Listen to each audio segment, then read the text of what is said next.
Director. Regular board meeting, August 28, 2024. Roll call, please, Jane. Director Cockle, Here. Director McKinney, Here. Director Hannah, Here. Director Cheryl, here, President Burke. Here. Please join me for the pledge of allegiance. I pledge allegiance to the flag of the United States of America and to the republic for which it stands, one nation, under God, indivisible, with liberty and justice for all.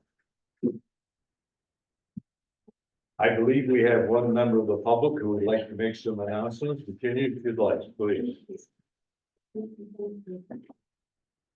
Good afternoon, directors. Thanks for having me here today. I'm Virginia Chain Corrali. As you know, I'm with the San Mateo County Harbor District Board of Commissioners, and I'm also on the Menlo Park Fire Protection District Board of Directors.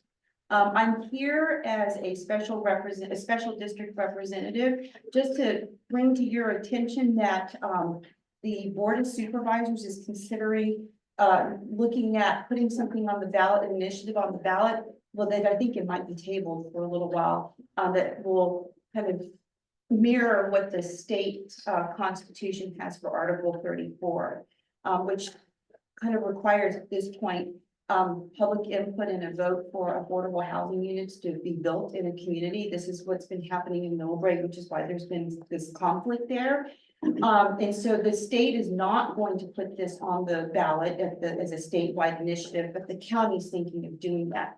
So at the Board of Supervisors meeting, I think it's like about a month or so ago, they were asking cities to weigh in on, just give their thoughts. I don't know who's taken what position, and I'm not here to ask you to take a position. I just wanted to give you notice today that if you would like to weigh in on this issue, on how special districts should be considered when you're dealing with growth and development, then you should do that. So I'm going around to different special district meetings, specifically those that provide essential services like fire, water, and sewer, because I know that development affects our service.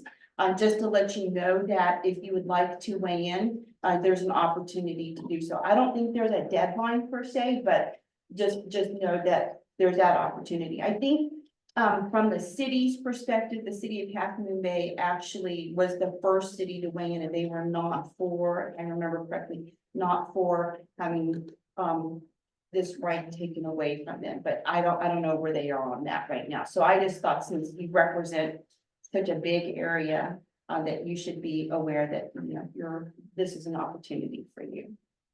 Number one. Number two, I want to thank y'all for signing the MOU for water rescue with the Harbor District. I think that's going to be a great partnership. So thank you.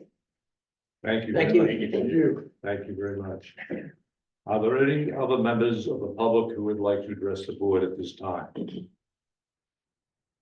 Hearing none, I will close the public meeting.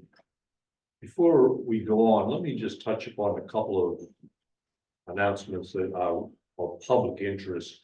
The first one I'd like to mention to you is that a longtime IT coordinator, Jay Abrams, who has served the district for I'm not sure how many years, but certainly in excess of 15, if I recall correctly, and I'm not really sure, and handle some very difficult times and help us through some very challenging situations, has chosen to go on and seek new opportunities.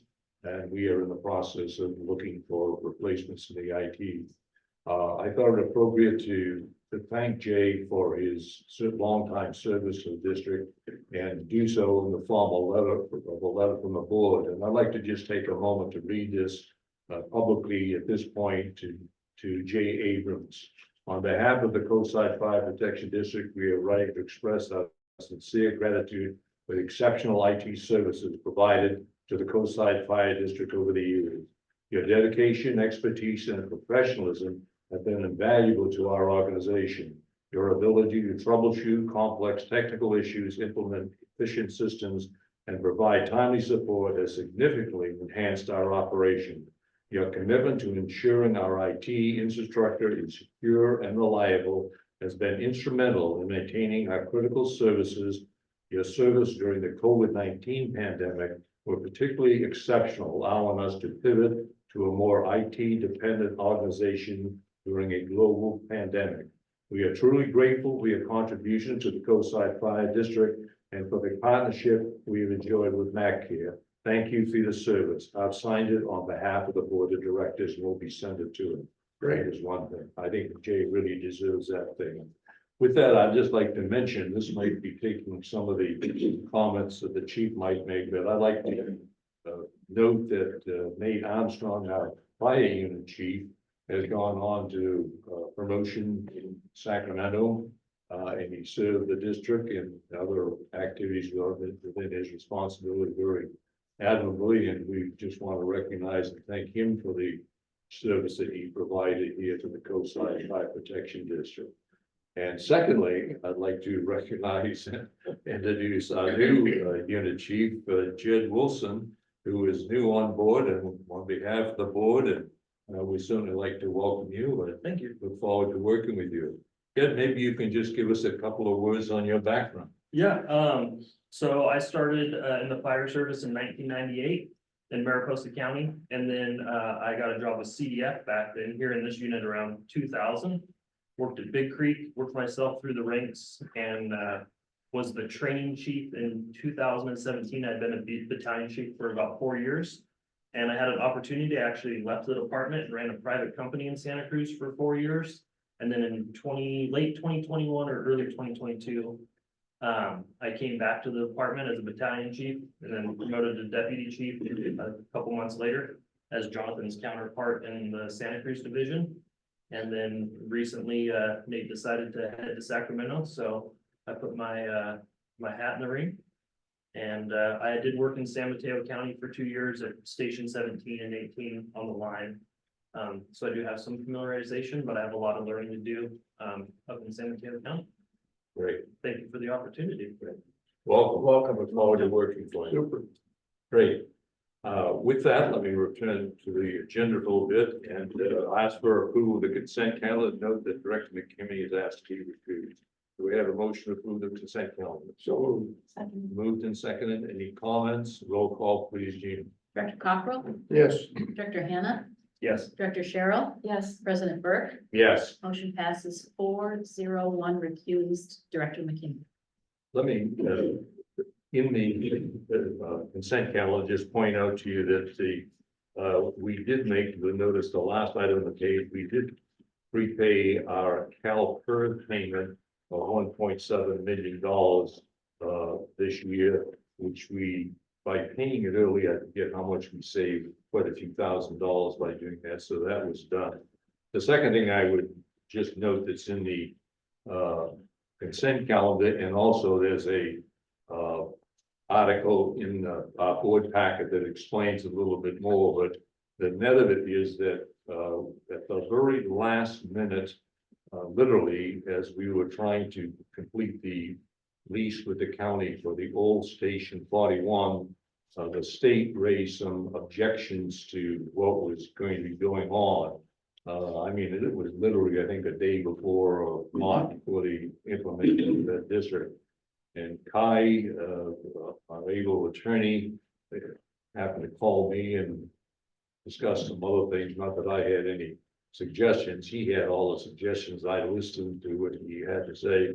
And he put forward a plan that went forward and again was approved by the state and was taken care of. I would note that although I chatted with Kai and told him I certainly approved the plan he was going forward with, but I made it absolutely clear that if it blew up, it was his fault. But other than that, it was, but the lease for 41 is done and in place, thanks to Kai. Thank you very much. Back to the agenda. Continuing business, review and discuss informational update regarding Station 41 South Lot improvement. You call. Thank you, President Burke. This is just really a opportunity to bring the board up to speed as to what's been happening with the South Lot project. Sean Rose, who is a consultant for our public works projects, is on the Zoom call. Just wanted to hand it over to you, Sean, to give just a quick update on the kind of status of that project.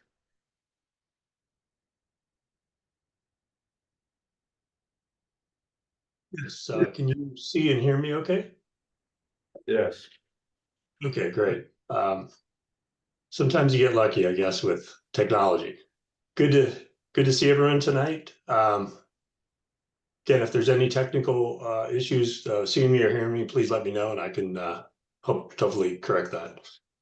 Thank you, Chief Cox, for the introduction, and good evening, honorable members of the board. As detailed in the staff report before you tonight, the Station 41 South Lots Improvement Project will construct a drought-tolerant, fire-safe interpretive garden on the vacant, unimproved south lot of Station 41 on Coronado's in El Ganado and Coronado between Obispo and Alhambra. The project may also install sidewalk around a portion of the Station 41 lot. The limit of the sidewalk on the 90% plans that provided to the board in February 2024 and April 2024 was not 191 linear feet, which extends from the bus stop on Alhambra to the corner of Obispo and Coronado. And I'm going to pause there and try to share my screen if I could. Looks like it's not turned on. If I could share my screen, I will. If not, that's okay. I can keep going. Go ahead and try now, Sean. Okay, looks like that's going to work.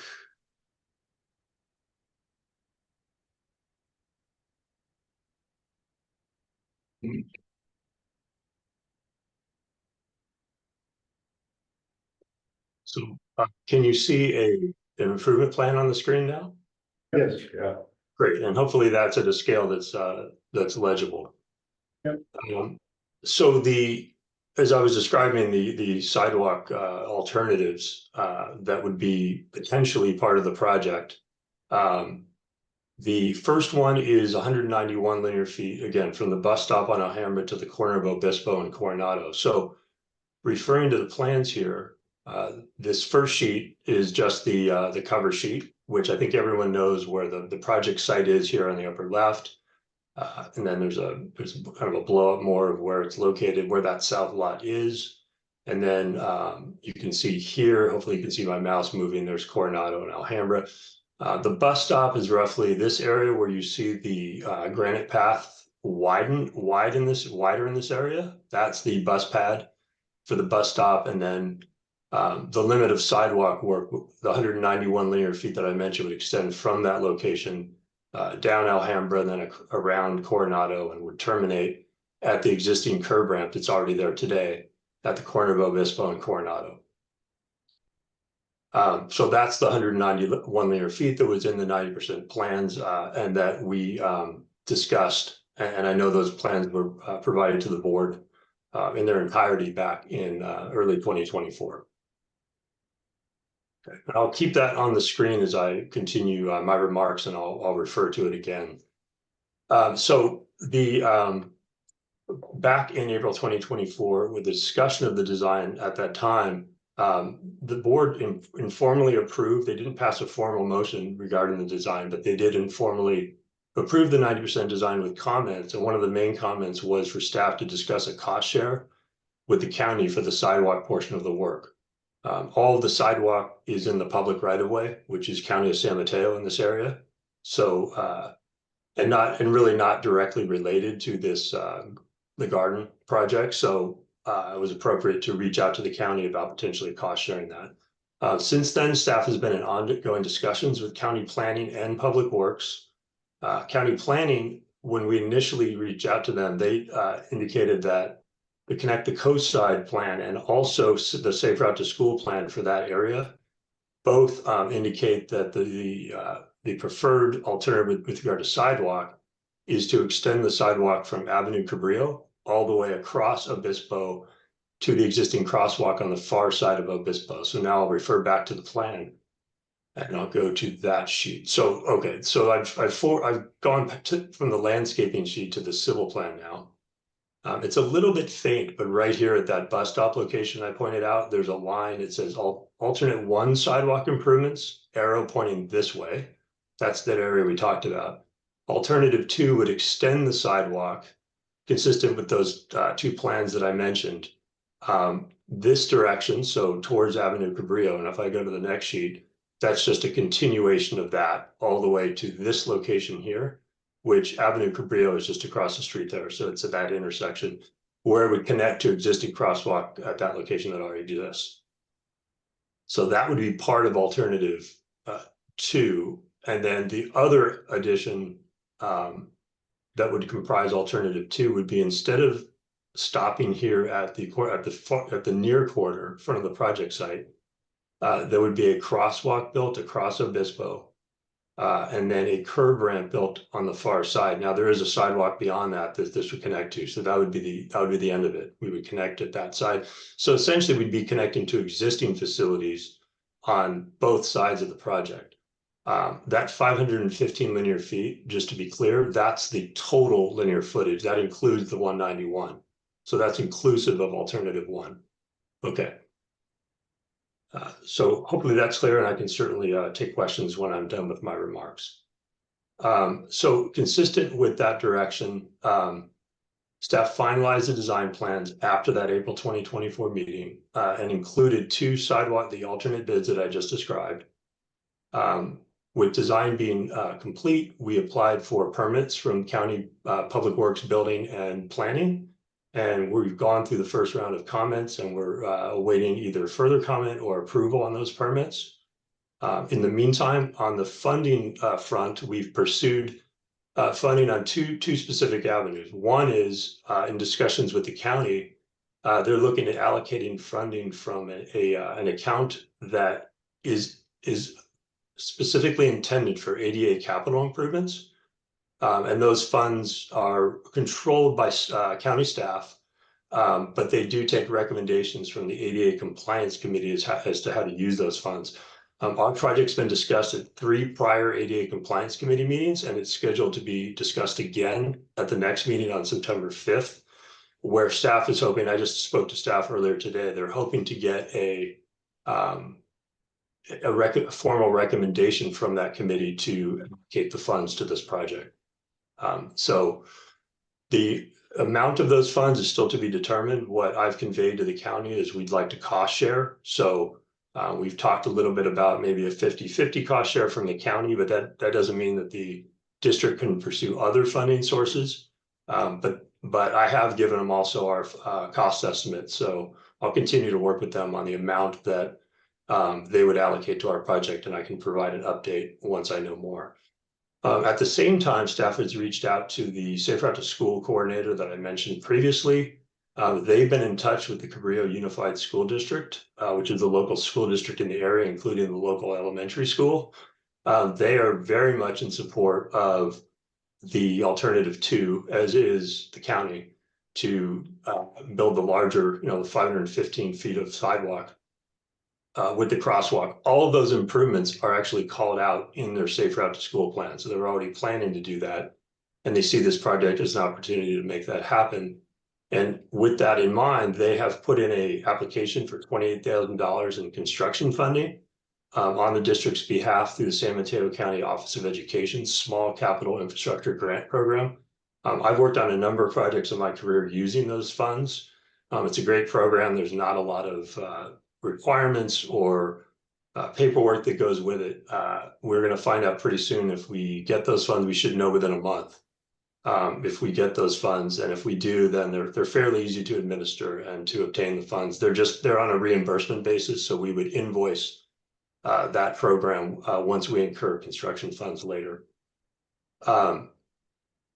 And so while both the county ADA committee and Safe Route to School funding sources are both pending approval, staff believes it's possible that the combined funding from both of those programs could be either 50% of the total cost of the sidewalk, or even exceed that, given that we've asked for 50% as a starting point with the county, and we think we get the Safe Route to School grant, that would then generate even more funding that could be applied towards the sidewalk work.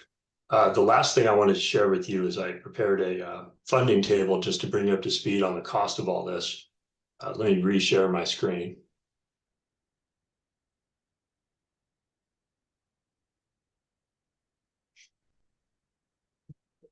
Okay, so hopefully you can see a point slide. Okay, so here's a budget table. Is this okay? Can everyone see a table on the screen now? Okay. Yeah. All right, so this table summarizes the current cost estimate from the district's design consultant, RHAA, and their civil subconsultant, DKF. So the base, what I'm referring to here is the base project is everything is the fire safe interpretive garden, the bench, the signage, the Granite Creek path, the bus pad and all of that, but no sidewalk work. So that base project estimate, this is the 100% estimate I'm sharing with you that's up to date. With the final plans that have been submitted to the county for permit is $253,000. The alternative one sidewalk, the sidewalk alternative 191 linear feet is an additional 70,000. So if the district later decided to award the alternative one sidewalk work that were in the original 90% plans, the total construction cost would be $323,000. And that includes construction contingency. So this would be an amount that we would, based on an estimate that we think is conservative, plus a 10% contingency for construction. The second, the subsequent rows after that, again, the base project, same cost, same base project estimate. But then alternative two. So if the current estimate of alternative two, and to be clear, alternative two is inclusive of alternative one. So it's the entire 515 linear feet from Cabrillo to Obispo, including the crosswalk, is 205,000 for a total of 458,000. The cost share that I mentioned, just to give you an idea of what that could yield, $28,000 if we get that from Safe Route to School would go towards either of these sidewalk alternatives. The county cost share would only occur if we were to, most likely would be if we were to select alternative two. We've asked them for 50%. So it'd be 50% of this amount, plus the 28,000. So roughly 130,000 of that 205,000 could come from the county and the Safe Route to School program, leaving the remaining 75,000 for the district to decide whether it wants to fund or not. In terms of the schedule moving forward, so the informational update tonight, we expect to return to the board in November 2024 for a formal board action to approve the design. That has not occurred yet, as I mentioned. It was informal comment on the design, but we're looking to have the board formally approve the design plans and then authorize staff to bid the project for construction. We would then bid the project in January 2025, come back to the board in February once the bids are received, and assuming we get acceptable bids, we would then ask the board to award the construction contract. That's when a decision would need to be made about whether to award to the contractor just the base project, just the fire safe garden, and the other improvements that we discussed, or that project plus the sidewalk alternative one, or the base project plus alternative two. That decision does not need to be being made. We're not asking you to make that tonight. That decision does not need to be made until we go to award the construction contract, which is why we are, bidding those as alternative bid items. So we have cost information for you. It also gives us more time to come back and have revenue information for you based on the outcome of our discussions with the county and the Safe Route to School program. That concludes my remarks. I'm available, of course, to answer any questions.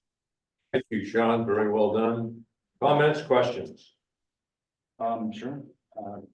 Couple things. One, I think that everyone probably agrees that sidewalks need to exist both on Obispo, Alhambra, which would surround that whole area, and watch people on Obispo specifically both park to surf or walk their dog, and there's nowhere to walk on the western side of the station as you're going north on Obispo or the other side. The concern I have is in the cost of a sidewalk and the responsibility of said sidewalk. I mean, we're trying to improve our corner.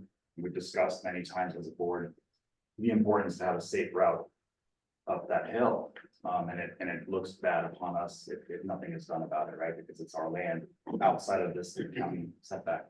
So my concern is, I'll get to the point, the 50% cost share. I mean, I think I would assume that we'd be looking to find county funding that would cover much more than 50%. I mean, it's their kind of bag, right? This is their game. We're not in the sidewalk game.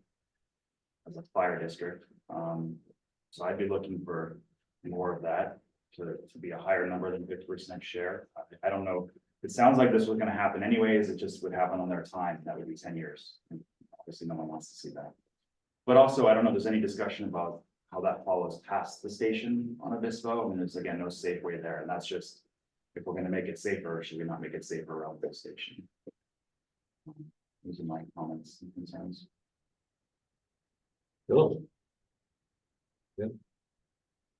I want to congratulate Sean for doing the research and meeting with those funding groups. That can be a long drawn out process, but it sounds like you made the case. And if both of those grants do come through, as you point out, that's 130,000. So we are a little bit better than 50% in this. Not easy to find those funds. Certainly, we qualify for ADA because of the slope of that sidewalk.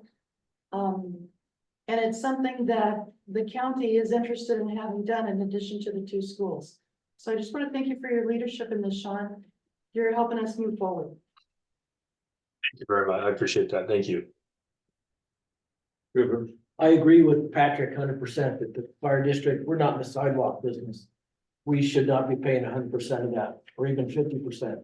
Like you said, we should go after more than 50%. I was more than hoping that this would just light a fire and get the county involved to the point where they realize that this needs to happen and they would fund their sidewalk and we would fund our garden. Obviously, we also talked about being a catalyst either way, because it does look poorly-ish against us because of our property being, the district's property being there. Right. And we know how unsafe that can be with the strollers and the kids and the, everyone, you know? But again, I don't know if you agree as well, but there's a lot of area that needs better sidewalk. Yes, it's And true. whether it's 90 feet, 500 feet, or 1,500 feet, there's all that all needs to happen at some point for safety. Correct. So yeah, I mean, I would like to see us absolutely, the county ideally would pay for the whole thing, however they want to pay for it, through ADA or not, or education. And grants or whatever, yeah. But again, I think we did have a discussion some time ago, since dragging on for months and months back, but that, you know, we would want to be that catalyst either way, and hopefully we can at least get that started. Sure. Hopefully, like you said, lights a fire into the county. Maybe? Well, my only thoughts on this stuff is make these, I guess, it's called an administrative decision. I refer back to the class I had back in college. And there's a very important thought that is most often overlooked. And that's the possibility of doing nothing. It's just, if it's important to them, to the schools, to the county, they'll make it happen. We've got an engine house with good engines, good staff.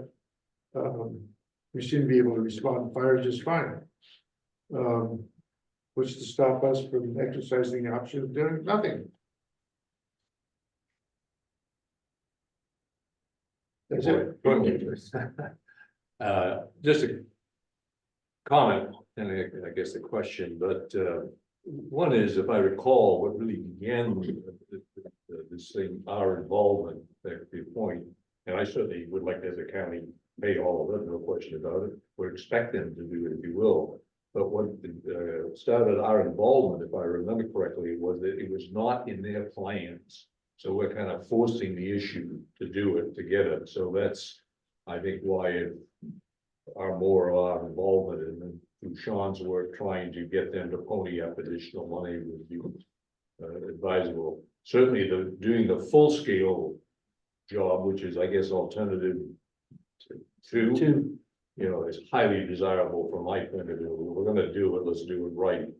The other, my question, John, is that one of the original instigators in getting us more involved again was the El Granada Community Service District. They were very concerned about safety and the appearance of the entrance into El Granada. And I just wondered if reaching out to them, getting their support officially and so forth would have value and weight in terms of funding or acceptance by the county, and would just ask you to pursue that if you think it's worthwhile. Or we can help you pursue it, whatever you'd like. We did meet, I met with Gary Silva and the two leaders of, I'm sorry, I don't remember their names right now, but we met with them from the Community Services District, Station 41 recently. And while they were talking about their park project across the street from Station 41, and then we also then at the latter part of that meeting, we walked through this project. They were very supportive of it. They think it's great. They think it's coordinated. Nothing in our project. It's completely coordinated with the work they're planning to do and for the linear park there on their property. So yeah, they're very supportive. As far as having their support, how that would impact the discussions with the county, it could. I hadn't thought of that. That's a great comment. I'll bring that up in my next discussion with county staff.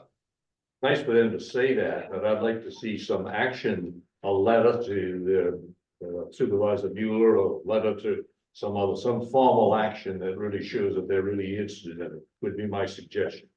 But other than that, thank you for the update. Things look forward, and we'll look forward to getting it completed. Thank you. Thank you. Thank you all. Good to see you. Thanks, Sean. Great.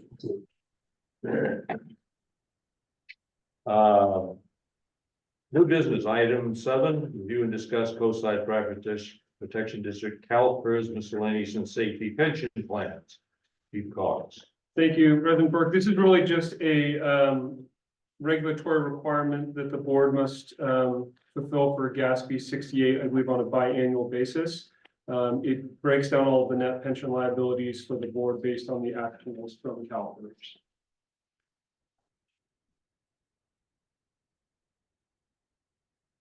Would anybody like a detailed line by line? You don't mind. First of all, if anybody else has any comments, let me just make a couple of general things. One is that this summary, which was done by Foster & Foster, which is a very good one, is really a summary of the CalPERS report that came to us, which may or may not have some other or more detailed information. Not that I need any more detail, but that's what this is. And some of the things that I recall from memory from this thing is that, again, this is not healthcare. This is retirement for former employees to do it. And in discussion with this has nothing to do with CAL FIRE.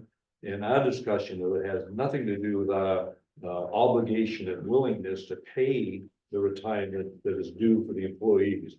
We're just, as a board, or I am, and I'm sure the board is, figuring out what is the best way to do it in the most efficient way. Not that we want to change it or anything else. We just like to get it done. There's a number of things that I find continue to be confusing on CalPERS, to say the least. At one time, the board had to get a report as to the number of employees that were involved in our paying for the pension. And if I vaguely recall, it was like either 44 or 48 employees, some of whom had worked here for some time, some had spent their careers here, but there was kind of a general mix on it to do that type of thing. And the obviously the monies that we paid was an accumulation of all of that. So, but in the end, that was some number of years ago. I'm sure that some of those people have changed, taken positions and so forth. And if I recall correctly, some people who might have been in the original 44 people might have gone on to another fire agency or another agency by CalPERS and gone out of ours and be subject to another agency paying for them. So it's kind of a mix of what it is. And it seems to me that the bottom line of a number of comments that I would like to see is more information that's available to the board on what the heck is it that we're paying for. We're in a risk pool with, I don't know how many people are in that. I mean, there's thousands of people, I guess, that are in the risk pool that we're involved with. But, you know, here's an example.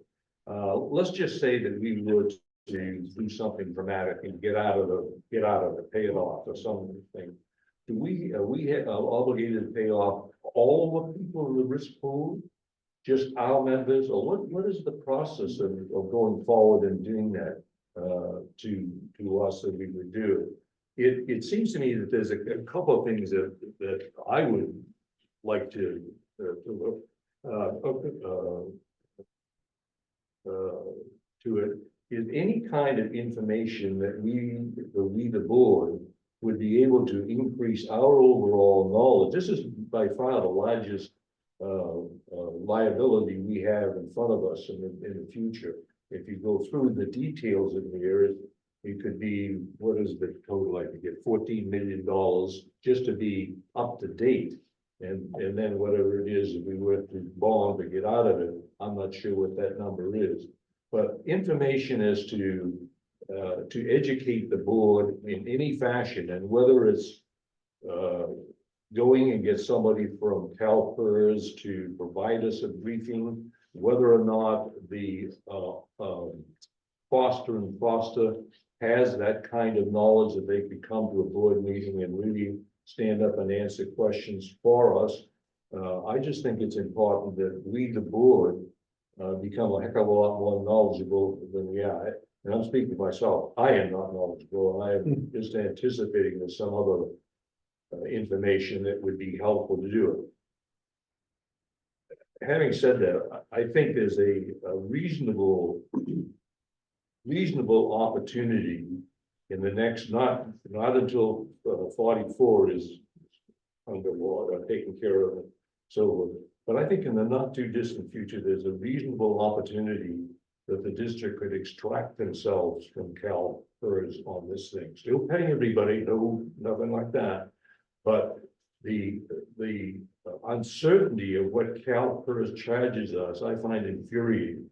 How much increase do you think CalPERS has gone up in the last 5 years? Our bill, 700,000. You know, and it's the same people that's in there, but you know, their fees, COLAs and everything else and so forth. And you know, we really have no information. Well, that's nice. They send us a thing and says, this is your bill. Where'd it come from? Where the heck did that? If that bill came across your personal desk, it'd be, you know, what the heck's going on here? Okay, end of sermon. I've got one question. Yeah. I'm looking at page 20, right here, it's August 21st of 2024. I'm looking at a couple of numbers here. The total miscellaneous risk pool, do they give a number there? Yeah, What is that number? that's $22 billion. Yeah. But that's That's what I higher thought. risk. That's kind of what I thought. It's whatever they're dealing with across their. Yeah, this, I don't know, Entirety. exactly. Yeah. Well, I was gonna say that I agree, we should have some more information, maybe they can come speak to us. What's that? We were saying maybe they could come and Yeah. address the board and give us some more information, allow us to ask some questions and. Yeah. Yeah, and by the way, this report, as you all know, is based upon 2023, so it's not up to date. And we did early this year pay off the miscellaneous, which is included in here, so it is not correct on that type of thing. The other related item that is kind of an axe over our head is the discount rate. And on page 20. page 10, I think I did, page 10, if you look at page 10, wrong there. Hey. Yeah, page 10. The discount rate is the expected return that CalPERS is making from their investments is what they're doing. And the current rate, if you will, is 6.9%, which you do, and that's the money we owe to get fully paid up, $14 million and all that type of thing. There's been, in the past, and I'm not sure where it stands now, a good deal of pressure on CalPERS to reduce their performance down to, let's say, 5.9. Look what it does to our cost. We go from 14 to $20 million. And we have nothing to do. We don't vote on it, has nothing to do with it. We are at the complete mercy of doing it. So a lot of things that personally kind of bug me a little bit, that I lack of control, and that's just one of them that I think would be appropriate. Without prolonging this, I would just ask if the board board has any ideas in terms of how we can get our self better educated. And then I would look the chief to say whether we should, I think we have a contact in CalPERS is supposed to with contact. And whether we physically go there, or whether they come here, or whether we use the consultant. But I'd like to ask for some kind of additional information that kind of helps education. I'm sure you don't need it, but I think it's very worthwhile. okay. And possibly understanding the legal aspect and what would it take to, I mean, just so we would have a number to say, I'm sure it'll be a large number, but would it be possible to leave it by paying it off? What would that look like? How much? We go. We We came that close to getting out of CalPERS some years ago, and I won't go into the reasons why. But it was the interest rates and some other things for bonding were considerably more favorable than they are today. But interestingly enough, even though we have no more employees, it's the same people, our CalPERS costs keep going up each and every year. So, okay, understood. Anything else? Moving on. Okay. If I can find it.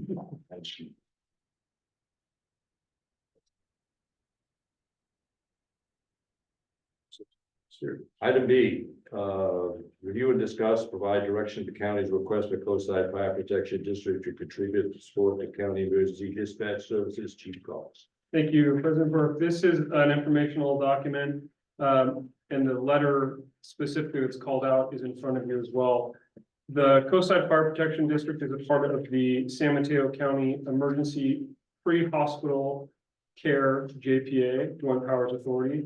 And as a member agency of that JPA, the JPA actually has the dispatch contract with Public Safety Communications for dispatch services for our fire agency. The letter in front of you comes from the county. It is requesting a contribution directly to the county for what they perceive as a revenue shortfall based on the services they provide. The numbers are in there that they've provided for each agency. The fiscal impact for what they're asking for this fiscal year would be about $50,000, going to $80,000 the following year, and $118,000 on the third year. Really, this is just to bring this before you. I know it's been a topic of conversation in the past. Seek to understand what the board's direction is for staff moving forward based on this letter. Comments, questions? It was good to see that we are the lowest cost of all the agencies. Is that because of our call volume is the lowest? Yeah, I believe it's a call volume calculation. well, as far as comments and questions, I mean, what are our options? Oh, That's something I need to know what the Yeah. options, what the options would even be in discussion from our perspective. Well, let me perhaps provide my thoughts and you can do it. But our involvement with the dispatch center, I believe, has been through the ALS GPA to do it. What bothered me when I first saw this was a letter directly from the county to us and not through the JPA. And I found that to be a little bit kind of get around the JPA, which we're certainly a bona fide member of to do that. And it seemed to me that the JPA ought to be the one that's negotiating, and because we're part of the JPA, that's one point to do it. I would just this is a personal thing is that the county cost recovery is a very interesting word. We use it when we charge fees to people. We say cost recovery for people, the firefighters to go do inspections and do as other things. We try to do cost recovery and so forth. And I think it's a very appropriate thing, but it can be overused. I mean, you think that the county, I don't think is getting cost recovery for bus service that they provide throughout the county. But yet they might want cost recovery on the dispatch service. So it's an arbitrary kind of a thing as to where you kind of use it. I'm not opposed, by the way, personally to any cost increase. I think after a period of time, it sounds reasonable. Just what is it? What are we paying for? Would be my feel. I guess the other thing, and Chief Bacchus, this is true, the ALS GPA is engaged with the county to discuss this issue and will, I'm sure, take some position one way or the other. It's a little bit interesting though on the JPA. If, as your representative for JPA, if that is the only committee that I'm aware of that if I go, I can, and vote, I commit this board, Correct. right? Is that correct, Jane? Correct. Yeah. So if anybody has any concerns and ideas, speak up. Because I would not like to be off in left field. Well, here they're saying is year one, 51,000 change. Does that mean that's what we are going to pay to them more than we're currently paying? Yeah, we don't currently pay anything for dispatch services. The way it works right now is the ALS JPA gets paid for providing paramedic services, for having paramedics on the fire engines. Taken out of that money for our paramedic service is money for the dispatch center to be able to function as the dispatch center. And then whatever's left over, we also pull out money for radio infrastructure, for building repeaters. And then whatever's left over is what's called the FRU money, the fire response unit, per unit revenue we get. And it's somewhere around $50,000 per year per engine we get for having a paramedic on it to meet that time requirement for advanced life support in the county. So right now, we're not paying anything directly for PSC services. It's all handled through the ALS JPA. And that's per engine, correct? That's per engine. So then what does this number of 51,000 change? What does that mean to the board? That is the number that corresponds with the letter asking for a contribution for what has been calculated by the county as to their kind of shortcoming in revenue for providing dispatch for fire services. So this is in addition to the money we already pay. Or that they just get. It's in addition to what the JPA already pays. Correct. Yes. So this then is a bill for 51,000 change. It's a request. A request. It is a payment, yeah, putting it another way, it is money that we would not receive otherwise. I mean, we would get the money through the JPA, but now the money that goes to JPA is gonna be used to fund the dispatch center. I think that's a really good question for the JPA conversation. Okay, Because the way it's worded right now is this is a request to the district, not to the JPA, from what I can tell. thank you.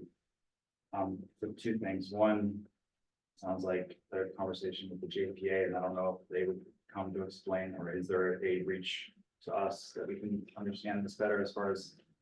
It sounds like they're paying us for certainly hope paramedics, but they're gonna send some back. The It might be the JPA formed a special committee here some months ago to investigate a group of 7 or 8 people that are of the JPA that are, didn't it's county? No. County fire is and COSI is. But anyway, that committee met once, and I've never heard anything further from them, but I indicate that from the chief that they are engaged again and having discussions, so hopefully they'll have some kind of recommendation. Well, and my second comment is, you look at year 1, year 2, year 3, you look at the increases, what is 4, 5, 6, 7, 8, 9, 10 look like? Yeah. Right, I mean, Chief, can I add from the chief's meeting I attended for you? So I attended in Chief Cox's absence, the county fire chiefs and the police chiefs had a meeting and they discussed this as one of their topics.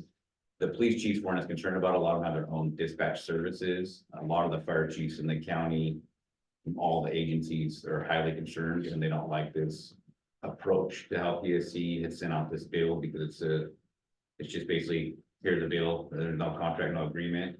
So I know the fire chiefs are trying to figure out something. I think there's gonna be further meetings to come and discuss this with the JPA and try to figure out a plan. They were kind of trying to see if there was other alternative options. I don't necessarily know if they'll come up with other options, but I think a lot of chiefs were very displeased with how this came about and they do want to have further discussion. So I don't know if it's something the board could just really decide on now, or you kind of have to wait for the JPA and the fire chiefs to determine the best avenue for this. because again, as you read this, it says it's due on the 31st of January, so that's not very long. And now, and if this is an ask, I mean, what happens if we didn't send the check on the 31st? I just don't, we don't understand this enough, I feel. You're not alone. I think that's all the districts are feeling right now, because it was kind of like, hey, this is what you owe, us, and it was kind of unplanned and no real agreement for us. I think now that Chief Cox is back and running, he might be able to find out what some of the other chiefs and districts' plans are. It's Wildcat, not fair. For this chief, what do you think of this whole situation? I won't give my personal opinion, but I'll give my observation about the process. I think a lot of the confusion comes from the fact that the ALS JPA is really the glue in all of this, as far as that's who the dispatch contract has been through before. So my observation is on the process side, that kind of more conversation and more kind of cohesion at the ALS JPA side would probably alleviate a lot of the issues that individual agencies do. Is it because they just haven't dealt with the process to regulate fees previously? I think there's a lot at play. I think the biggest kind of, this goes into a whole bunch of issues as far as the ALS-JPA is concerned, because the ALS-JPA gets money through AMR for transports for the hospital, right? And that is a regulated state system, so you can't raise transport rates outside of the state increasing kind of COLA for rate reimbursement. So if you have a cost, an expense that outweighs the revenues you can actually pull in for transport, there becomes a disconnect. And I don't think this has been sudden. I think this is just something over time that has kind of become a disparity. I think the intent right now is really just to level set, hey, there's a huge disparity now. How do we get to some sort of place where everyone's getting what they deserve and need to make sure it all works? It's a little out of whack right now. Is there any call to just say, time out, this thing is structurally dysfunctional? I mean, it seems like money's coming in and out from a lot of different directions. And just to say, what if we just clarified all of this? What if we made it a cleaner, more process where it wasn't so complicated, it wasn't so, there weren't so many avenues of money in and out of this organization? Yeah, I think on the policy side, that's the kind of exact topic for the management board for the ALS-JPA to kind of establish. I mean, I don't think as staff, I want to give input on policy. That's definitely the ALS-JPA's representative group that's what they're there for, is to determine what the scope of that service is. So perhaps you're saying that the positive outcome of this would be that ALS-JPA would step up to look at this whole structural dysfunction and clear it up. And then we would take another look at these fees. Yeah, I think the higher level kind of take on this is not letting this issue disrupt an amazing system that we have in this county. Okay. So the ALS-JPA is a model that is very, very few counties in the state have, whereas every fire engine in this county can cross any border and is sent based on the closest resource, because we all have the same kind of level of service. So as far as the end user, as far as the customer, the person calling 911, you can't get a better system. So operationally, we're doing really good. Operationally, this has proven to be hands down the best kind of model that you can get for emergency response for fire. A big component of that is that all the fire agencies in the county are dispatched by the same center. So a dispatcher right now at PSC sees a Coastside engine, just like they see a Menlo Park engine, just like they see a Daly City engine. And when you're dispatching resources to emerging incidents, those seconds, that matters, right? All of those times matter. So I think from kind of a summative perspective, we have an amazing system. It's working really well. It's what's best for the public. We have a little bit of disparity right now from what we're seeing between dispatching and revenue as far as the JPA is concerned. And it's just a matter of how to figure out that issue without upsetting the entire apple cart, which is what's best for everybody. Actually, it's very helpful. Thank you. Thank you. Because that's the definition of a problem can be fixed. Right. Right. But it does, and I'm not to keep this going, but I'm curious, this is from the county, right, which is not the JPA, that's a separate entity, so. It seems confusing to me that the JPA is still trying to figure this out to best inform its area of what the best route is. And separate from that, the county is saying, hey, we're asking all these districts to. We're asking all these districts to pay these amounts on this list, which is in every fire district in the county, I'm assuming. I think the biggest It's concern. disjointed, right? It's like, I think the biggest concern I've seen from the fire chiefs was it was past the budget year, so the districts and the boards couldn't plan for this, because you guys write the budget before July typically, right?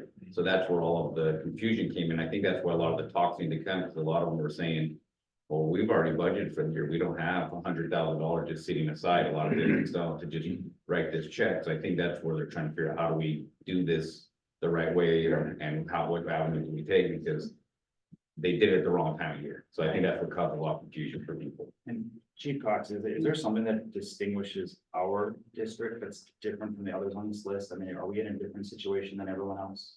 Yeah, so I think there was a methodology for calculating all of this, and I believe it was based on call volume, so. But other than that.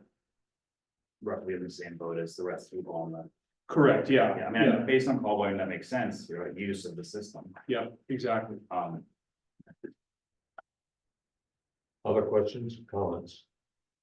The other thing I will ask to the JPA is that, you know, when the county says we need additional money for the dispatch center. Why, where, you know, give me some details on the thing. Somebody, a vendor says, you know, this is, you know, we're gonna have to raise that cost and. In this kind of arrangement, I think having provide some information as to that basis would be very helpful to have a rational decision. This is going to be an ongoing issue for a period of time, no question about it, if you will, and probably will be back on our agenda. But I sense, unless there's some, let me just back up a moment. We are going to be working through the JPA. That letter that you see from the county, we're not going to respond to. Or other than say we'll work through the JPA if that's required. Is that okay? Is that agreeable? Yeah. that'd be a good We idea. should say we'll work through the JPA, not respond. Yeah. Okay. Anything else? All right, moving on. Item C, first reading and direction of ordinance number 22402. Thank you. I believe that's my name. Correct. Yep. This is the fire code ordinance. This is an update to the current fire code, and I am not an expert in the fire code, so I'll pass it off to those at the table who are. Yeah, so, the fire code is updated every 3 years, 2019, 2022. We captured the most recent update to the fire code in 2022. While trying to adopt our ordinances as well. There was a big change within the county when it came to fire sprinklers. And how they were determined to be in residential, single family dwellings. We attempted to capture that in our updated ordinance, but we didn't quite get it right. So this revisit was to essentially capture all the houses appropriately. And that's the only change. There's other changes, but it's mostly just how it reads and changing section numbers, so it reads better. It's more clear. Yeah. But the big changes, yeah, we added in a definition, which is used within San Mateo County. We're just now applying it to the district as well, a substantial alteration. But this is a first reading, no action required. It will come back to the board subsequently. Yeah, you were just introduced tonight. Yeah. Any questions at this point? Yes. I thought it was highly informational. What's that? I thought it was highly informational, which Oh. may just point out how little I know about the fire code in detail, but it really did clarify every different subject. And the amplifications that you've made specifically that apply to operations here on the west side, I recognized as issues that we do face on a daily operating basis. And so I just I want to thank you. It's a detailed document. Like you said, it's been built on for years. But it is a great operating manual, and for anyone who has questions, who live here and want to know, what does it cost to install sprinklers, and when do I have to do that, and what is, it answers all of those questions, and you can show a document or refer to a link online and say, just, here's your information, and that's useful. Very good. Thank you. Anything else? Okay, moving on. Excuse me, you do need a motion, because this would be to introduce the ordinance and move it to second reading. I'm sorry, I didn't, You do need a motion Oh, to okay. introduce the ordinance and move it to second reading. so we need a motion to accept the preliminary reading. Mhm. Do we have a motion? So- Moved and seconded. I'll second Patrick. That works. Roll call, please, Gene. Director Cockrell, Yes. Director Hannah, Yes. Director McKinney, Yes, Director Cheryl, Yes. President Burke. Yes, Motion passes 5-0. Thank you. thank you. Item D, review and discuss consider approval for surplus, approval of surplus of equipment. There, keep going. Thank you. This is for surplusing self-contained breathing apparatus. If you remember last year, the board purchased new SCBA's for the district. These current SCBA's are no longer needed by the district, and we would like to make them available to the College of San Mateo Fire Technology Program for use by students who are trained to become career firefighters. And the list of that equipment is in a package or public document. Do I have a motion to approve the approval of the surplus of equipment? so moved. Second, moved and seconded. Roll call, please, Gene. Director Cockrell, Yes. Director Hannah, Yes. Director McKinney, Yes, Director Cheryl, Yes. President Burke. Yes, Motion passes 5-0. very good. Moving on to Board of Directors report. Finance Committee. Finance Committee did not have a meeting at this point. However, in our packet, which is a public document, the spreadsheets for the 23-24 year, which is a part of this packet, and also the spreadsheet for the month of July is available if anybody would like to read it. We will be reviewing a lot of this information next month on our final budget for this year. But if you want to have the preliminary information for last year, without going through all of this, which I would say that looking through it, there's nothing that jumps out at me that is in any problem or anything like that. It's a very fine financial report. CAL FIRE came in at 86% of their budget for the year. The total expenses for the district was some 66% of budget, and total revenue was 106% of budget. And I would simply compliment Chief and others for the excellent job they've done in managing our finances for the year. Thank you very much. Any questions? No, What does HOPT stand for? that's always an annual question. I wish I knew it off the top of my head. Do you know perchance from the revenue side? I used to know, I got. I could withdraw the question and ask it offline. Maybe ask it next month. How about that? I'll do that. Good question. That has been asked before and I keep forgetting. I will ask that again. As I look at this, it's the items that are more than 100% that always sort of pique curiosity, why they are. So perhaps when we meet next month to talk about this, we can go over this. But is it true that if we understand all of these property tax revenues, that we will understand what the income is basically to the district? Correct, yeah, so that's, and you can see that we received 103% of what our budgeted was. Right. So that's what we aim for, that 100%, and usually try to go a little bit conservative.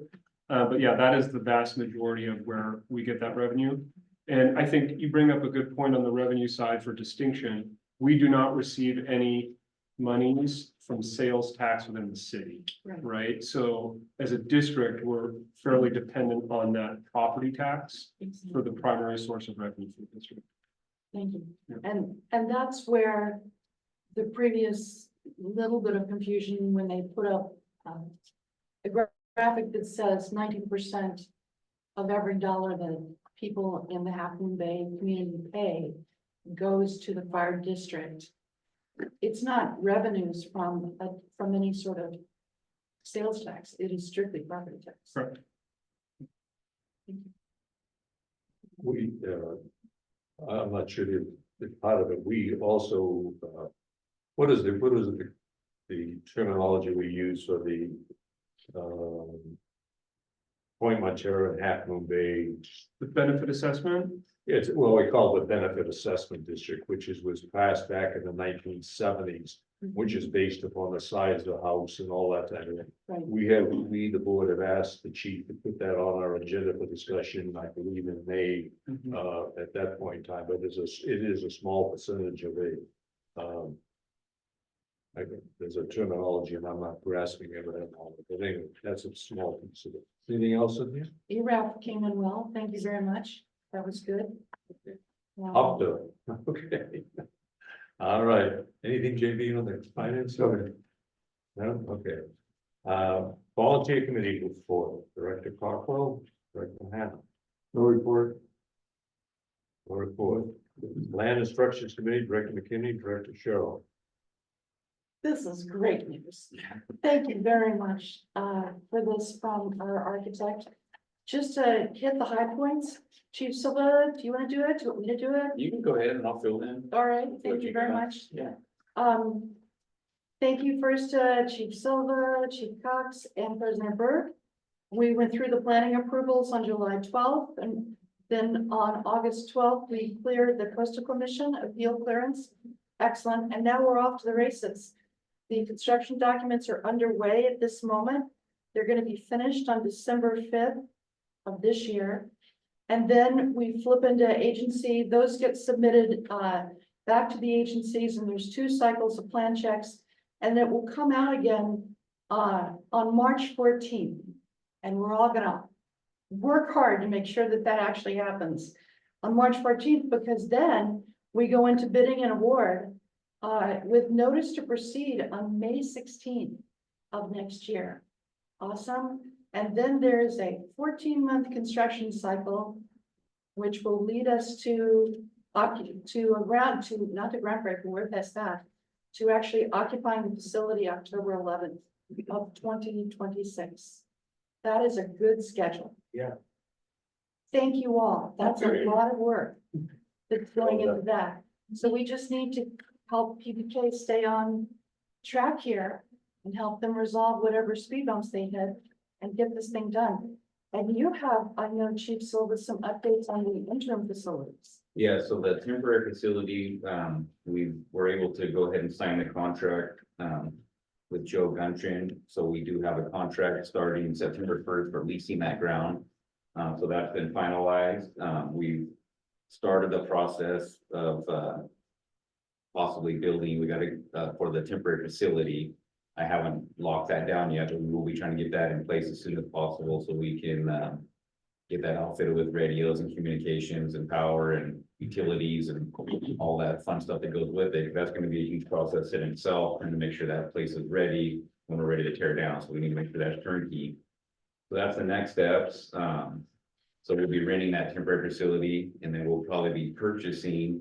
What we're looking at is the shed type facility that a lot of other agencies use, and it'll basically house the fire unit to keep it out of the weather. There's a couple options. One that I like the most is, because we're gonna need a place to store stuff, is basically 2 40-foot cargo containers with a roof that's attached to it. So we can store a lot of the stuff in 44 in those cargo containers while we're building. So we're hoping that the county will allow us to use that.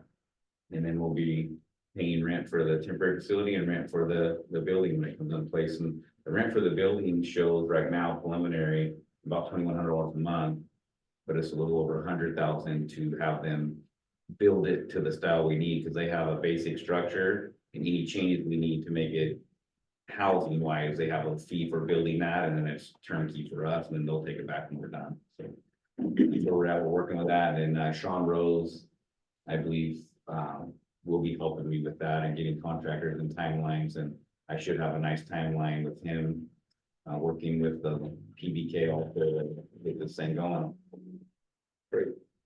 maybe, Chief, or you all might share your comments from the community meeting that was held at 44 last, Saturday.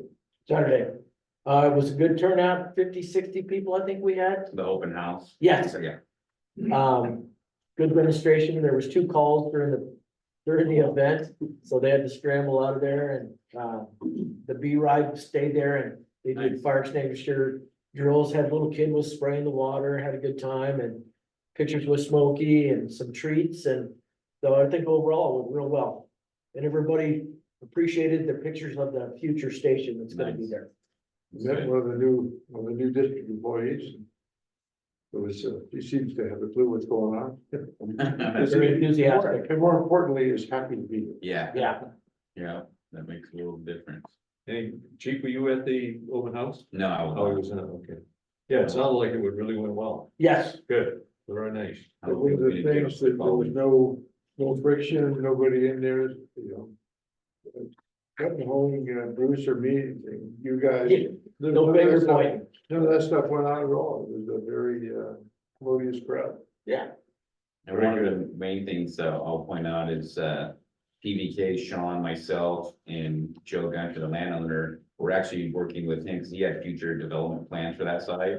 So we're actually gonna work with him to make sure we don't mess up his future plans. So wherever we bring the power, the water, the sewer in, it's gonna work with his future plans as well. So it's not gonna have to be changed. So we have a meeting set up with him to see what his preliminary designs were. And then that way we're not messing up his earth too much. Yeah. When we turn it back to him. So actually, you'll get value added. Hope so, Yeah. for him, he's kind of doing us a favor and it kind of Sure. works out for everybody. Very good. Chief Silva, maybe at some point, yourself, John and myself. Can meet at 41 and discuss the gate and then painting those beams. Now, those are already the beams are already on the schedule. Oh, okay, So that to was, paint them and not restain them or Yeah, do but I it. wanted them painted, so we were gonna match the fascia board, I believe it was, or Awesome. something on the building. Okay, So that's already scheduled, it was under the budget where we didn't have to go to board approval, nothing like that, so. excellent. I think they're gonna do one this year and one next year, site, cause the one site's a lot worse than the other. There's also Obispo. Yeah, There's beams there as well. yeah, so they're gonna do that for us. That's already on the schedule, but the gate is not on the schedule, so that's Okay. something we could look at if you wanna look at. Yeah. Putting a gate on the other side. Yes, Very good. I just want to commend the firefighters and personnel who manage Station 44. They obviously have done a great job being a good neighbor in that Moss Beach neighborhood because everybody wants them to stay. That's not the case for every fire station that rebuilds where it was, and that seemed to be the zeitgeist of the whole situation, the neighbors coming to say goodbye to a facility that has served them well and welcome the new facility. That was pretty exciting to get a new station and right there in their neighborhood. Yeah, I did knock on Chip Pickard and I went and knocked on doors and we knocked on about 25 doors and I think we talked about 20 people, a lot of people went home, and everybody was ecstatic to keep us there. They wanted us there. They wanted the station to remain in that location and they were just happy to have us. So that was good to know. Big That was a help. great move on your part. And That was a big help. thank you. Anything else? No? All right, moving on, Vegetation Management Committee, Director Cockrell, Director Hammond, I don't have any. no report. Special District Association, Director Hammond. Aside from, I think you mentioning recently that there is the event coming up, our annual event in September. The conference is, September. I guess the end of. Project coming. I have registered. I don't know if any other board members have planned to I'm gonna attend or go not. and look at my calendar when I get home and see. Okay, What were the dates? Need to pull it up for you. But otherwise, no report. Megan has it, not here, but I think in her desk in the day tomorrow. I've said in the past that, it may be a repeat on some of the subjects, but the interaction with the attendees, I find to be always interesting, new ideas, new directions and so forth, so. And Indian Wells, as I Yeah, recall. I think it's like the 16th through the 19th of September. Or Yeah. either the 23rd through the 26th. It's like a Monday to Wednesday. Okay, One of the- okay, The Indian Wells is the 9th to the 12th. huh? Indian Wells is. The 9th as well? 9th as well. Yeah, Actually, if you can make it, it's worthwhile.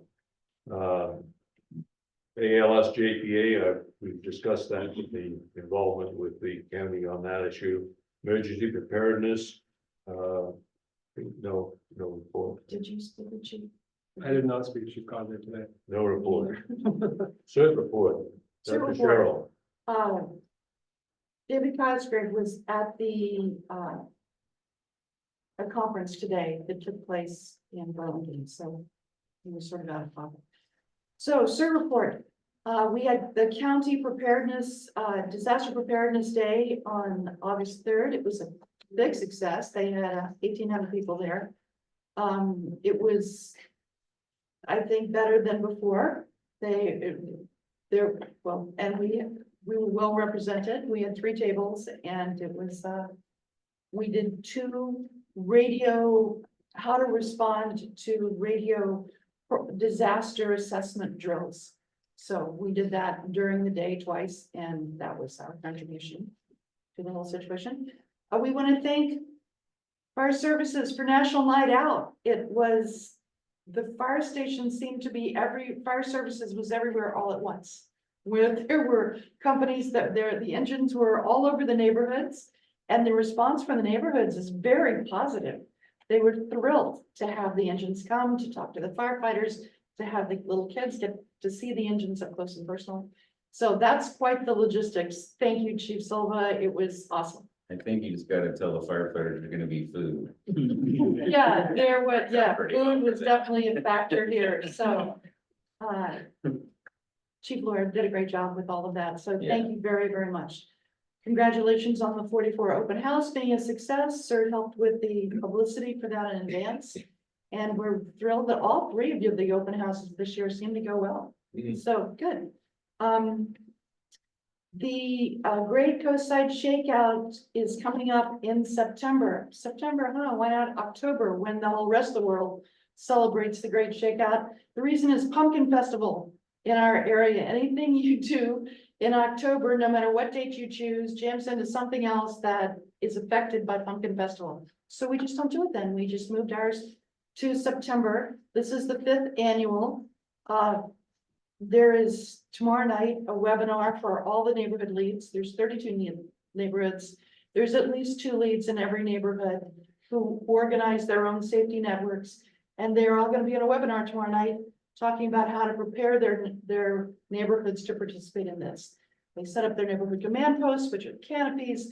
They have ham nets and FRS radio nets, and they involved everyone who wants to be involved in their neighborhoods on September 22nd, which is a Sunday morning, which is a Sundays. So that's coming up. We have suddenly a Listos class in Chinese. Since the mass shooting, everyone, all of the nonprofits, everyone who's involved in the city has been asked to try to expand whatever service they offer to the community, which we all offer in English and Spanish, to offer in Chinese as well. So we have gathered a class that's going to be offered through senior co-siders. Listos is a family emergency preparedness curriculum, which is 4 hours as opposed to the 20 hours of CERT basic training. It teaches people how to take care of themselves and their families, and it teaches basic disaster first aid. It's a 4-hour course. It does not teach response. You don't throw out any green vests, you don't run out. You really are taking care of your own family. So it's culturally appropriate to seniors, to others, and this is a group of Chinese speaking individuals in the whole class. It's going to be led by, we have 6 certificated instructors. We can now teach in all 3 languages. And this is going to be taught by Mike Schwang, who is from Hillsborough, who is the volunteer CERT coordinator for Hillsborough. Right. And he's a native speaker and he's going to do it. And it's going to, 2 classes are going to be held 2 hours each. One is on 9/11 and one is on the 18th. And it is the tradition of senior co-siders to offer a luncheon to first responders on 9/11 each year. So the The class will happen from 10 to 12. Thank you for your permission. The firefighters are going to be there with the fire pan. Part of the curriculum is teaching live fire extinguishing. So they're gonna do that, and then they're all gonna go to lunch. So that's the plan. We also are going to be a presence at the September real life learning fair that happens at the high school. Last year, we went to the fair and we got 6 students who signed up and became great students at the Cert Basic Training. Awesome, blew us away. And now we want 10. So we're gonna go back to the fair, the real life learning fair, and hope to recruit 10 students there. That's coming up again in September. And we've surpassed, last time I gave you an update, we had 2,300 members in our roster. We now have 2,400. Terrific. Any report? Terrific. Great report, Cynthia. Thank you very much. Attorney's report. Nothing, thank you. Okay. Fire marshal's report. Okay, so for last month, we had 36 plan reviews. We did 21 inspections, construction inspections. We issued 3 special permits, which I will touch on that in a second. Business inspections were down to 55 for the completed ones of this month. So out of the 880 total, we're down to 411. And then the mandatory ones we're down to 84. And defensible space inspections, we didn't do any this month. We did 16 smoke detector inspections. And so one of the things that's going on in the fire marshal's office is with the drone program that is available through the district, buying the drones, that we've utilized it for our project. And so I was going to show you a couple of pictures of what the drone program does for the fire marshal's office. This is one of the projects that's got 47 new units. It's a subdivision off of Stone Pine. And we can take pictures as the project develops, and you can see how valuable that has become for the fire marshal's office. Sure. I just wanted to show you a little sample of that. The other thing, we have another new development at Hilltop. They're gonna extend the mobile home park. It's gonna probably double in size. I think you did the plan review for that 31 today. units, 31 units. 31 more units. And then Ox Mountain the corporation has purchased Policitas Quarry. So they're gonna extend their facility into that next valley. And CJ issued some special blasting permits, which is something we don't do all the time. So they're gonna have to blast in between there to connect it, so they can connect it other than just the highway. So those are the kind of things that are going on currently right now. That's it. Thank you, Raymond. Yes, Bruce. I think that John and CJ do a fabulous job, and they should be the spokesman on an annual basis, I think. I appreciate that.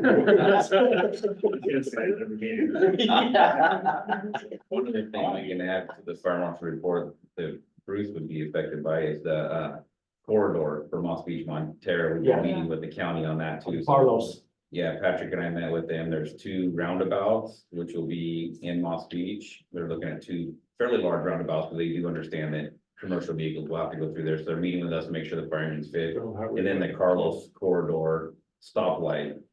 And they wanted us to send them how many times we turn right out of there and head towards Montero Devil Slide. So we sent them that, and I think we averaged, Patrick found out, or Ryan West did for me, is 19 times a month we turn right. And that's a significant amount. So they want to make sure they put that as a safe intersection for us to continue to turn right and come back to the station. So Isn't don't you have to seek like 250 feet or 200 feet in order to put a light in? they're gonna change some things there, I think, looking at their preliminary plan to make it where it'll be safe for everybody. And then they'll put an optic on, after we're coming down the road, it'll turn that light red to everybody. Right. So it'll see us long before it sees the everybody on highway, so. So they're changing the rules?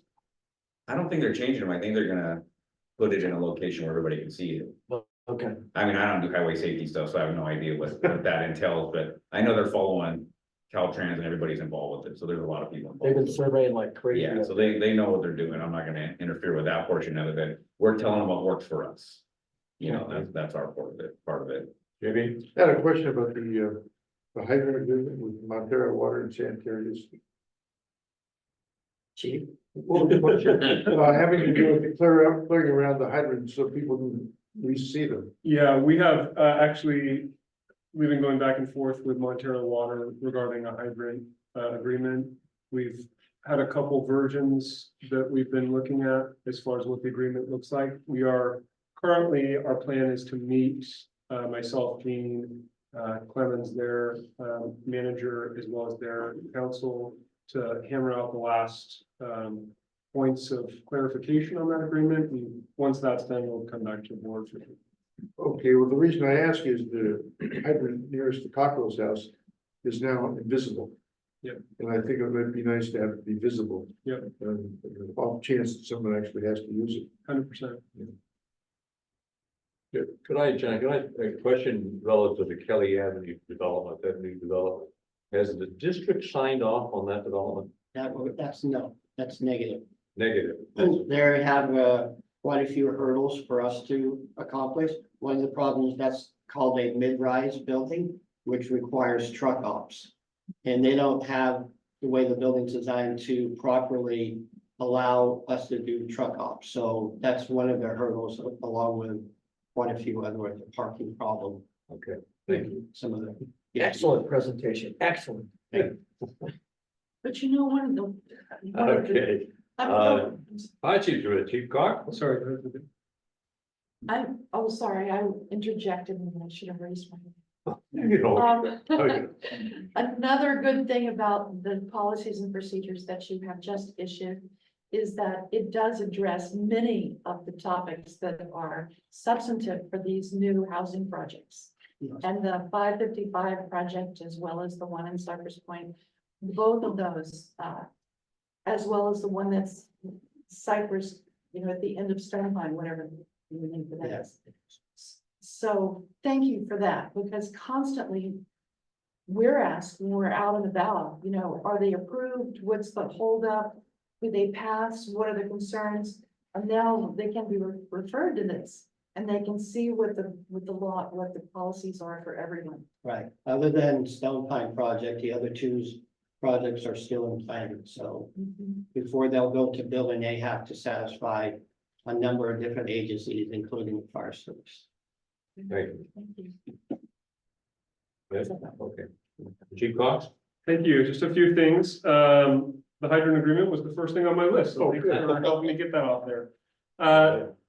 Secondly, we were notified in maybe early spring that the county will no longer be doing the accounting services for the district. We have previously had an agreement with the county to provide our financial accounting services.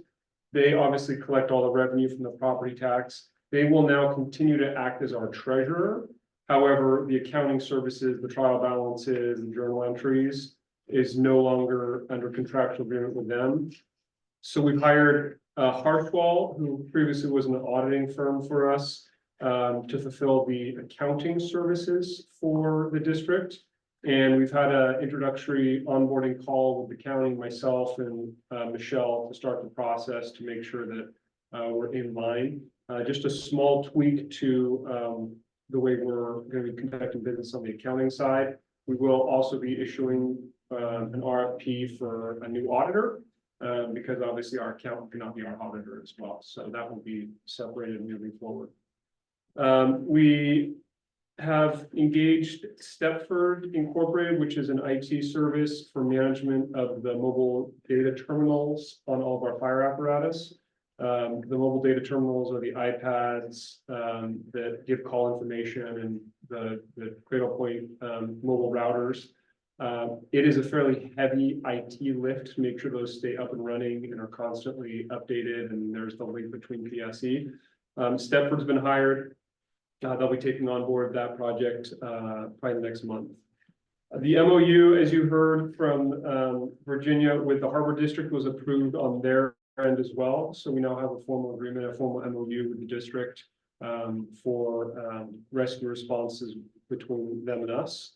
And then finally, from the admin side, PSC has rolled out a new analytics software tool for us, which allows us to pull all of our call data ourselves and process it in whatever ways we want to see. Where do we respond to most? What's our average response time over X, Y, and Z, and add a lot more inputs to it. So that's just another tool that we're getting. As far as staffing is concerned, the Battalion 10 Charlie position, you have interviews coming up for that. September 18th, 9th, 16th, 17th, 18th, we have approximately 17 applicants. Wow. So that will be for the Battalion 10C position over here, as well as the Battalion 11C position on the county fire side, which will bring us up to 3 battalion chiefs on both programs. Which kind of transitions into my next topic. The CAL FIRE Bargaining Unit 8 did come to a tentative labor agreement with Cal HR, or whoever they bargain with. That has to be ratified by the CAL FIRE organization by end of September. Yes, it's be by November 1st. By November 1st. That tentative agreement includes the reduction in the work week to a 66-hour work week starting on November 25th, which will create a 3-platoon model, hence the 3 battalion chiefs, hence the 3-person staffing across the board. So we should know more in the coming months whether that agreement gets ratified or not moving forward. No change in staffing for us. We're already at 3.1 on all of our apparatus as well as our battalion chiefs. Candace, Chief Lord is planning a volunteer academy for the fall for both Coastside Fire as well as the county fire volunteer companies. As far as significant calls are concerned, Engine 40 has been on a strike team. I think this was their 2nd or 3rd strike team assignment that they went to this year. They went up to the Park Fire up in Butte County. I think they were there for 17 days on that fire. Obviously a significant incident. No lack of coverage. We covered behind the facility and the district, but obviously they went as a part of the local government strike team. We also did have a significant incident on Highway 1 north of Graywell Cove. Another vehicle went over the side. It was a very complex rescue for the crews. It was unfortunately all the patients were deceased by the time they got down to them, but it was not a stable vehicle. It was tough to access, as well as the water that was coming onto the vehicle as well. So thanks to Chief Pickard for running that incident. He did a good job, and not an easy one to have to navigate. As far as training is concerned, there are no formal training classes right now going on. We are building out our schedule. Ken is feverishly working on the schedule for next year, as far as all the formal classes we have to host, as well as the required classes. I'll go light on the facilities because I know everyone has been brought up to speed about 44. The only thing, Gary, maybe is the installation project is almost complete. I think they're on the last apparatus bay out there, but the foam has been sprayed and that's over the hurdle. And can we call the gate project done now? It's done. It's done. I can. I don't know if I can delete that or not. Give me that code one more time. No. No, not on the. We'll do it after. Yeah. Yeah. And everybody in the community to have it too. Well, the 2 people that watch these. That's true. And It is I'm one of YouTube. We'll also take the bathroom project here off the board as well, because that's been completed. Both bathrooms or Both bathrooms, yeah, both Yeah. bathrooms. And if you're interested, after the meeting, feel free to go over there and take a look at how they came out. It came out really well. Yeah. Thanks to Gary and John following through with that. Yeah, we think we should be on TV for that, I mean, John. We should. Remodeling show. We're gonna start our own show. We're gonna start our own show. The Firehouse. Well, we have a demonstration. Okay. the only final thing is apparatus wise, we still have 2 apparatus in production. Engine 44, the new engine 44, the last ETA I got from John Wingstein was end of the year. We should have delivery of it, as well as the Type 3 engine. That is still TBD based on the chassis, so it's in production, but unknown ETA. Captain Wingstein's also been working on surplusing the old engine that's out here that's been stripped down. His plan is to sell that. We've already surplused it. The new utility 41 is in service at station 41. The old one has been brought in here, and Captain Linkstein will strip out of the radios and all the markings and make sure that gets sold. With that, that's all I have. Very good. Questions? One is just gonna reveal again what I don't know, but interesting in the response time and the shoot time comparisons. If 41 is the fastest for shoot time, why are they the slowest on response time? Yeah, so that's a tricky one because the shoot time is just how quickly they get to the engine and we shoot out the door. Okay, The response time is what it takes them to get from the station to the call. right. And since they cover up and down, they're I that middle see. station. Where they get really hung up, 41, is station 40 gets a call. And then a second call happens in district 40 and they're charging down here. So they Happened just this morning. they have their primary district and then they're constantly shooting into 41 or 40 and 44 for the backup. Thank you. And just as a quick second question, we have a new person training in the training office. Will they be stationed here or will they be moving to another place once their training is complete? Yeah, so Cliff, he's the county fire training captain. He's the equivalent to John for county fire. He splits his time between here and station 17. Okay, Ken being here, who's his boss, a Right. lot of times it's more valuable to have him in person here. of So you'll course. probably see him in and out here too. But we get to keep Captain Minstein. You do, we do, Good. yes, yeah. Thank you. Question? Chief Wilson, did you have any comments you'd like to? No, thank you for allowing me to participate, and I'm looking forward to joining all the meetings and learning more about the district. Glad to have you here. Congratulations. Without objections, we are adjourned. Thank you. you. Thank you. Yeah.